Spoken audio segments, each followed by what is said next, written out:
یہ حضرت جبرائیل ہی سے یہ میں نے آپ سے کہانی کہا، یہ حقیقت ہے. روایت ہے کہ رسول خدا تمام بنی آدم کے بھی سید ہیں اور میرے بھی سید ہیں، یعنی سید یعنی آقا.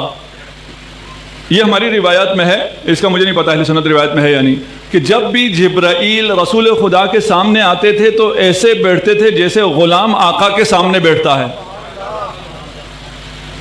اس کے علاوہ بہت ہے، اب میرے خیال میں اتنا کافی ہے، وقت آ رہا ہے، اس میں آپ کی مرضی ہے، آپ اس سے کتنا مزید حاصل کرنا چاہتے ہیں. اب یہ حقیقت ہے، ایسے چل رہا ہے. ایک سیکوینس کیا آ جاتا ہے، اب یہ کہانی لکھنے والوں نے لکھا ہے. اب جبرائیل آیا ہے اور جبرائیل آ کے کہہ رہا ہے اقرا. جی رسول کیا کہتے ہیں؟ ما انا بقارئ، میں پڑھ، مجھے تو پڑھنا نہیں آتا.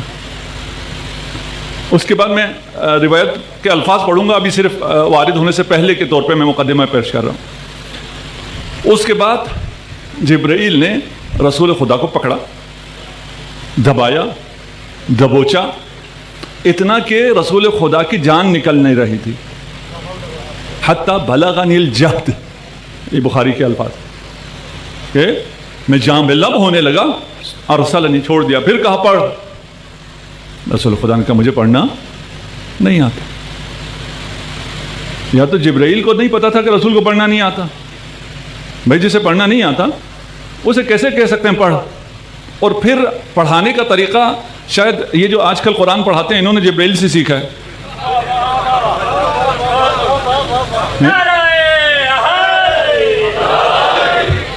یہ ہم بچے کو قرآن پڑھانے کے لیے بھیجتے ہیں، وہ ڈنڈے مارتا ہے. اور رحمان علم القرآن، خدا کہتا ہے رحمان قرآن کی تعلیم دیتا ہے. ٹھیک ہے نا؟ یہ جھوٹی کہانی کی وجہ سے پتہ نہیں انہوں نے کیا سیکھ لیا. پھر دبوچتا ہے، پھر چھوڑتا ہے، پھر دبوچتا ہے، پھر پھینکتا ہے، بالآخرہ رسول خدا پڑھ لیتے ہیں. اب کون آقا ہے، کون غلام ہے، کون استاد ہے، کون شاگرد ہے، کس کا مقام بلند ہے، کس کا مقام پست ہے. آپ ایک فوجی شہر میں رہتے ہیں، JHQ ابھی تک آپ کے پاس ہی ہے، کچھ عرصے میں شاید آ جائے گا ہماری طرف. یہاں ایک جنرل ہو اور ایک صوبیدار ہو. ایک دن صوبیدار کو یہ مل جائے، وہ جنرل کو پٹخنا شروع کرے پڑھ، اور جنرل رہے، صوبیدار رہے. اور اس کے بعد بھی اس کو پھر پڑھنا آ گیا. اس کہانی کے مطابق رسول خدا کو پڑھنا آ گیا، پڑھنا شروع کر دیا. عقیدہ کیا ہے ان کا؟ عقیدہ کیا ہے؟ یہ ابھی بھی کہتے ہیں رسول خدا امی تھے، رسول خدا کو پڑھنا لکھنا نہیں آتا تھا. یہ ابھی بھی عقیدہ ہے. بھائی جبرائیل نے اتنا ٹارچر کیا، ٹارچر کرنے کے بعد پڑھنا آ گیا نا؟ کہتے ہیں نہیں، پڑھنا نہیں آیا. اگر اس ٹارچر کے بعد پڑھنا آ گیا تھا تو پھر نہ کو پڑھنا نہیں آتا، پڑھنا لکھنا نہیں آتا. اور جسے پڑھنا لکھنا نہیں آتا، یہ میں پریکٹس اپنی کلاسوں میں کرتا ہوں. میں کہتا ہوں کہ جو لکھ لے، جتنی اماؤنٹ لکھ لے کہ یہ اتنی اماؤنٹ مجھے دے گا، ہے نا، آج اس کلاس میں اتنی اماؤنٹ یہ مجھے دے گا. جو اماؤنٹ لکھ دو، میں کاغذ قلم بھی دے دیتا ہوں، یہ لکھ دو میں اسے یہ اماؤنٹ دوں گا. ٹھیک کہتا ہوں، لیکن ایک شرط کے ساتھ، موبائل سے مدد لیے بغیر چائنیز میں لکھنا ہے. کوئی بھی نہیں لکھ سکتا. کچھ لوگ چائنیز پڑھے ہوئے ہیں، وہ میں پہلے دیکھ کے ادھر اعلان نہیں کر رہا، ادھر چاہے تو ہوں چائنا سے آئے ہوئے لوگ بھی ہوں، نہیں لکھ سکتے.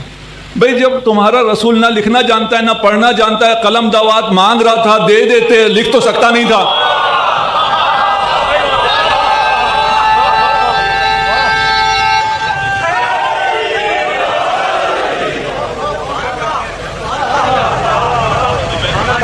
یہ جو جھوٹ چل رہا ہوتا ہے اسے صرف تھوڑی دیر دیکھنا ہوتا ہے، تھوڑا سا نیوٹرل ہو کے اگر اسے پڑھنا شروع کرے سب کو سمجھ میں آتا ہے یہ جھوٹ چل رہا ہے. یہ اس کے ساتھ جا نہیں رہا. یہ پڑھنا آ گیا، پڑھنا نہیں آتا، لکھنا آتا ہے، لکھنا نہیں آتا. جسے لکھنا نہیں آتا اسے قلم دوا دینے میں جان جا رہی ہے. یہ کہانی آپس میں جوڑ نہیں رہی. کوئی مسئلہ ہے. تو یہ مسئلہ کیا ہے؟ یہ روایت اگر ہم دیکھیں اس کو تو اس روایت کا اگر راوی زہری ہے اور ایک نام میں بھول گیا، اس کے بعد حضرت ام المؤمنین عائشہ ہیں. زہری اور کون تھا؟ زبیر تھا میرا خیال، دیکھ لیتا ہوں اس میں لکھا ہوا ہے. اچھا یہ واقعہ کب کا ہے؟ بعثت کا ہے. بعثت کے وقت ام المومنین کی عمر کیا تھی؟ جو یہ واقعہ نقل کر رہے ہیں اس وقت ان کی عمر کیا تھی؟ -13.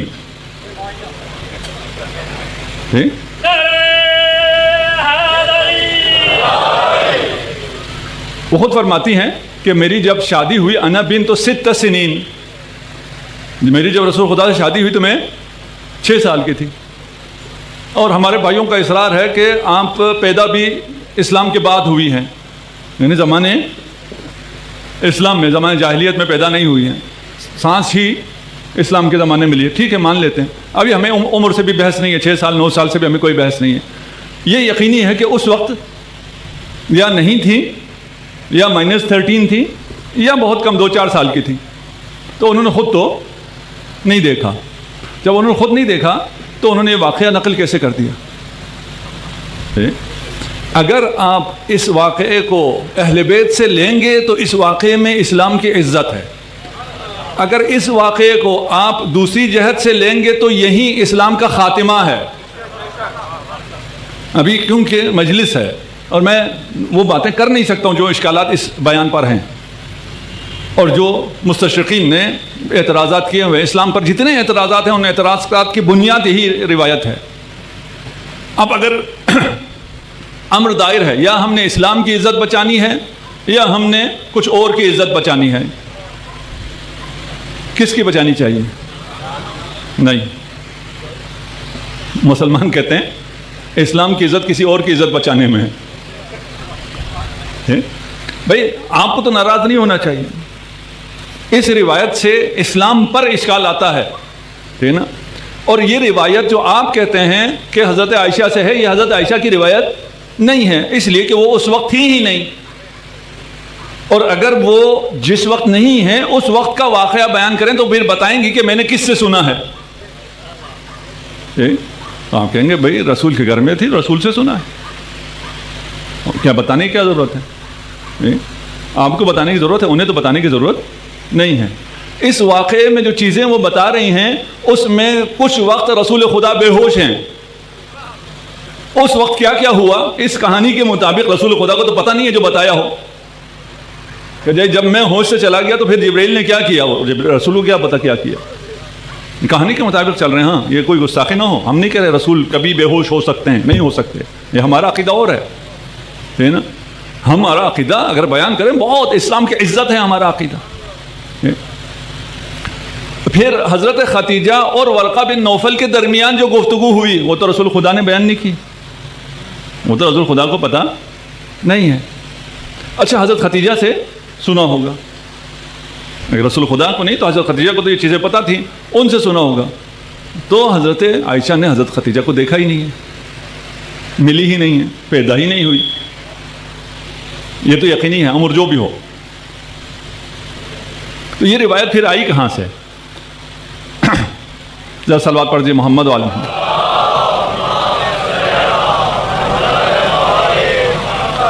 ایک بہت بڑی مشکل میں حل کرنے جا رہا ہوں اور اپنے بھائیوں کی مشکل حل کر رہا ہوں. یہ خواہ الزام ہے ام المومنین پر.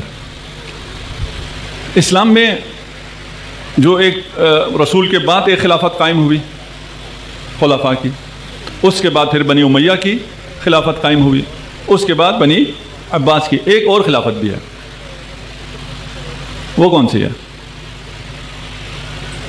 وہ عبداللہ ابن زبیر کی، زبیریوں کے خلاف.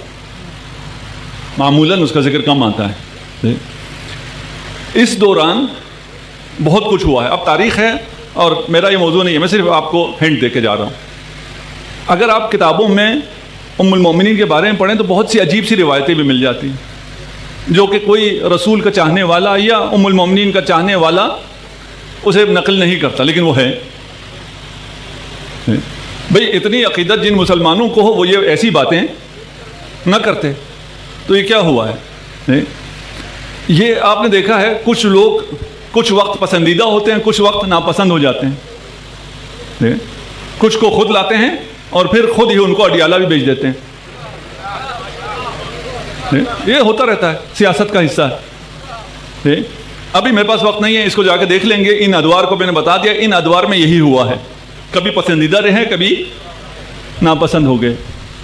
وہ چیزیں پھر یہ جو جھوٹ چل رہا تھا، یہ بہت سارا جھوٹ چل رہا تھا، اس میں سے ادھر ادھر نسبت دے دی گئی اور جو کمپائل ہوا اس میں رہ گیا. یہ روایت آئی کہاں سے ہے؟ یہ میں تھوڑا سا آرام سے بھی اس لیے بول رہا ہوں کہ یہ پھر آرام سے سننے کی باتیں ہیں تاکہ بات سمجھ میں آ جائے. سمعت عبداللہ ابن زبیر یقول لعبید بن عمیر اللیثی حدثنا یا عبید کیف بدأ رسول اللہ صلی اللہ علیہ وآلہ بالنبوہ. اب عبداللہ ابن زبیر آپ کو معلوم ہو گیا کون ہے. اس کی خلافت قائم ہوئی مکہ اور مدینہ میں یزید کے ایام میں. کیوں؟ اس لیے کہ یہ گیا دمشق اور دمشق جا کے اس نے کچھ مطالبات کیے، اس کے مطالبات پورے نہیں ہوئے تو واپس آ کے اس نے کہا یہ تو بڑا کافر ہے، فاجر ہے، یہ زانی ہے، شرابی ہے. جب حسین کہہ رہے تھے تو اس وقت تم کہاں تھے؟ ہے نا، اس وقت یہ شرابی نہیں تھا، اس وقت انہوں نے اس کی بیعت کی ہوئی تھی. جب پیسے نہیں ملے، مطالبات پورے نہیں ہوئے، یہ خلاف ہو گیا. اب یہ عبداللہ ابن زبیر عبید بن عمیر سے کہہ رہا ہے کہ مجھے بتاؤ وحی کا آغاز کیسے ہوا. یہ عبداللہ ابن زبیر عبید سے صحابی بھی نہیں ہے، تابعی ہے. عبید سے کیوں پوچھ رہا ہے کہ وحی کا آغاز کیسے ہوا؟ اس کا اپنا جو جس کا نام میں بھول گیا تھا، اس کا نام کیا تھا، عروہ ابن زبیر آ گیا ذہن میں. ٹھیک، زہیری عروہ حضرت عائشہ، جو یہ روایت بخاری میں ہے، اس کی سلسلہ سند یہ ہے. عروہ ابن زبیر عبداللہ ابن زبیر کا بھائی ہے. حضرت عائشہ عبداللہ ابن زبیر کی خالہ ہے. یہ صحابی ہے، وہ زوجہ رسول ہے. یہ زوجہ رسول کو چھوڑ کے، اپنے بھائی کو چھوڑ کر کسے عبید سے پوچھ رہا ہے کہ وحی کا آغاز کیسے ہوا. بات پہنچ رہی ہے انشاءاللہ. جی تھوڑا سا آرام سے ساتھ سے چلیے گا.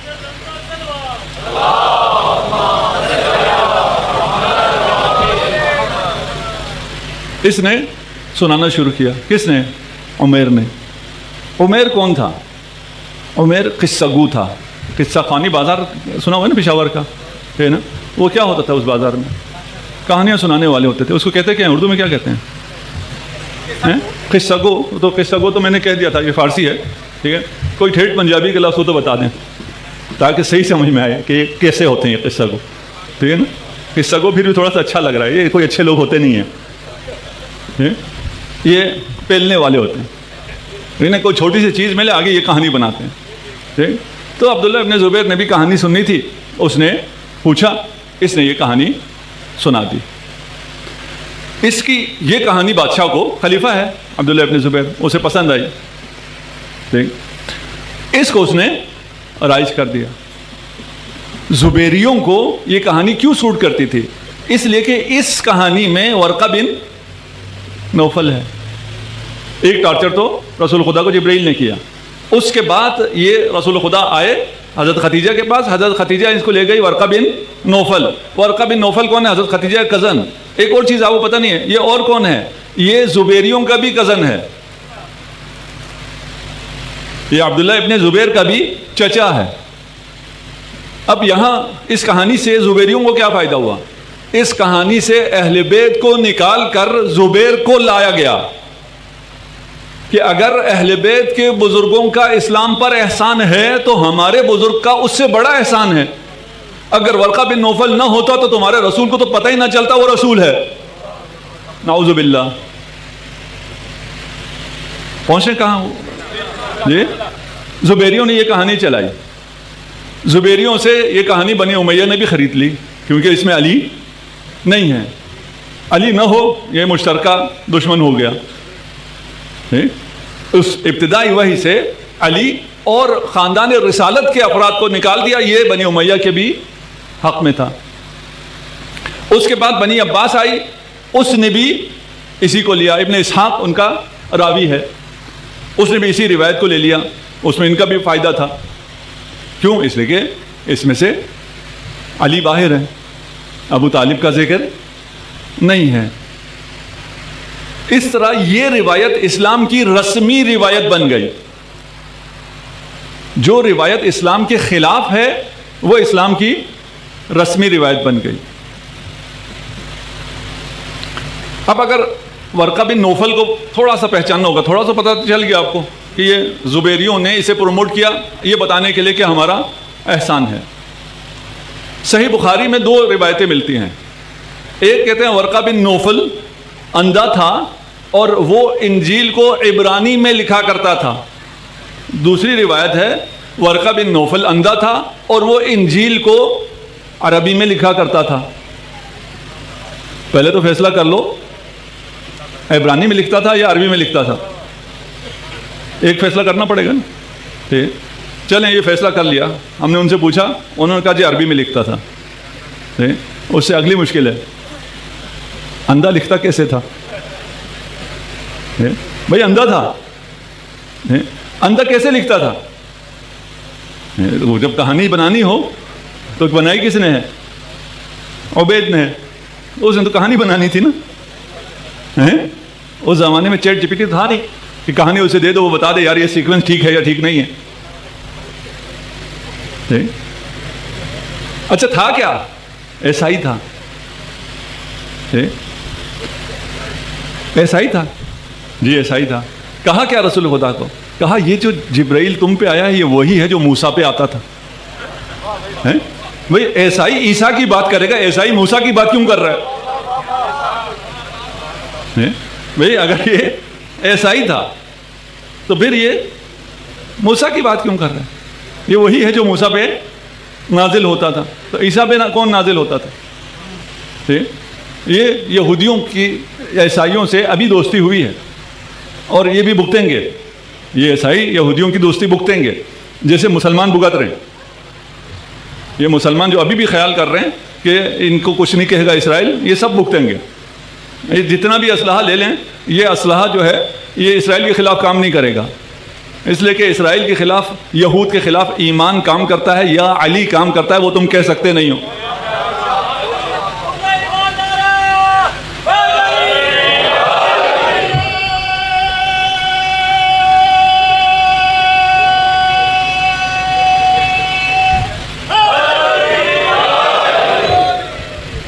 اچھا یہ عبید نے یہ کہانی لی کہاں سے؟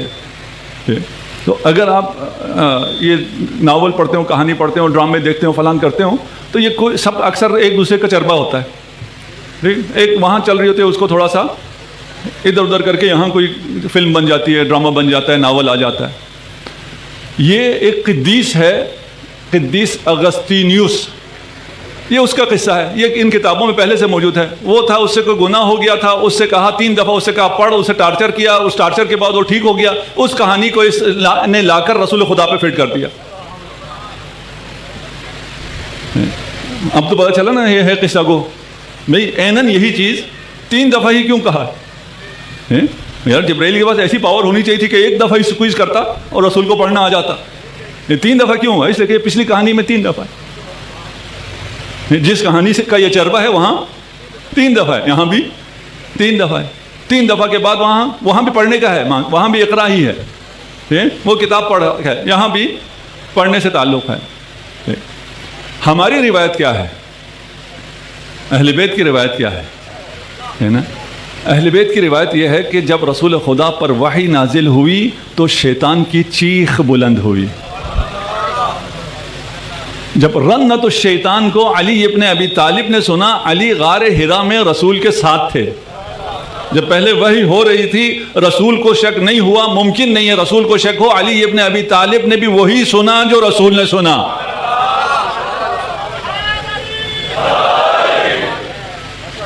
کوئی شک کی گنجائش ہی نہیں. وحی قلب پر نازل ہوتی ہے. جو چیز آپ کے دل میں بیٹھ جائے, وہ کیوں کہتے ہیں ان مجلسوں میں مت آؤ؟ اس لیے کہ آپ کی باتیں ان کے دل میں بیٹھ جاتی ہیں, اور جو دل میں اتر جائے پھر شک نہیں ہوتا. جو مرضی آپ نے کہا ہو اور جو مرضی آپ نے سکھایا ہو, پہلے آپ کی باتیں دل میں اتر جاتی ہیں. یہ جو ہماری عام سی بات دل میں اتر جاتی ہے تو اس کو پھر شک نہیں ہوتا. لوگ جوک تر جوک آ رہے ہیں مکتب اہل بیت کی طرف, تو جو خدا نے رسول کے دل پر اتارا ہو اس میں رسول کو شک ہو جائے. وحی کانوں سے نہیں سنا جاتا, وحی کو آنکھوں سے دیکھا نہیں جاتا، وحی کو پورے وجود سے لیا جاتا ہے۔ قلب وجود کو کہتے ہیں، دل کو نہیں کہتے، اس مرکز وجود کو کہتے ہیں۔ جیسے آپ کو اپنے ہونے میں شک نہیں ہو سکتا، اس سے بڑھ کر رسول کو وحی میں شک نہیں ہو سکتا۔ کون تھا یہ ورقہ بن نوفل جس کو اتنا بڑا کیا گیا ہے؟ تاریخ میں اگر آپ پڑھیں تو عجائب ہیں۔ ورقہ بن نوفل کی بہن کو پتا تھا کہ عبداللہ سے محمد نے پیدا ہونا ہے، یہ کہانیوں میں یہ بھی ہے۔ اور پھر ورقہ بن نوفل کی بہن کو جب پتا چلا کہ حضرت عبداللہ کی تو حضرت آمنہ سے شادی ہو گئی، تو انہوں نے آفر کی کہ نہیں، آپ شادی کے علاوہ بھی مجھے تھوڑا ٹائم دیں، اس لیے کہ مجھے پتا ہے آپ کے صلب میں کون سا نور ہے، وہ میں لینا چاہتی ہوں۔ نعوذ باللہ، میں بہت لفافے میں بیان کیا، اس سے زیادہ بیان نہیں کر سکتا۔ وحی کے موقع پر، اس سے پہلے آپ نکاح کے موقع پہ حضرت ختیجہ کے ورقہ بن نوفل ہے، اور بہت سی جگہوں پر ہے۔ ہماری روایت کیا کہتی ہے؟ ہماری روایت، ہماری تاریخ، اہل بیت کہتے ہیں ورقہ بن نوفل سرے سے مکہ میں تھا ہی نہیں۔ ورقہ بن نوفل تھا لیکن شام میں ہوتا تھا ہی نہیں ہے۔ وحی جب اتری ہے اس زمانے میں ورقہ بن نوفل کو پہلے ثابت کرو یہ مکہ میں تھا۔ یہ بہت بڑا چیلنج ہو گیا نا، ساری کہانی ختم ہو گئی۔ ایک آدمی کا وجود ثابت نہیں ہے کہ وہ مکہ میں ہے، وہ تصدیق کرنے والا ہو گیا۔ ہمارا کیا عقیدہ ہے؟ کفا باللہ شہیدن، گواہی کے لیے کسی ورقہ کی ضرورت نہیں ہے۔ اے رسول، اے محمد، تیری رسالت کی گواہی کے لیے میں کافی ہوں، اور ومن عنده علم الکتاب۔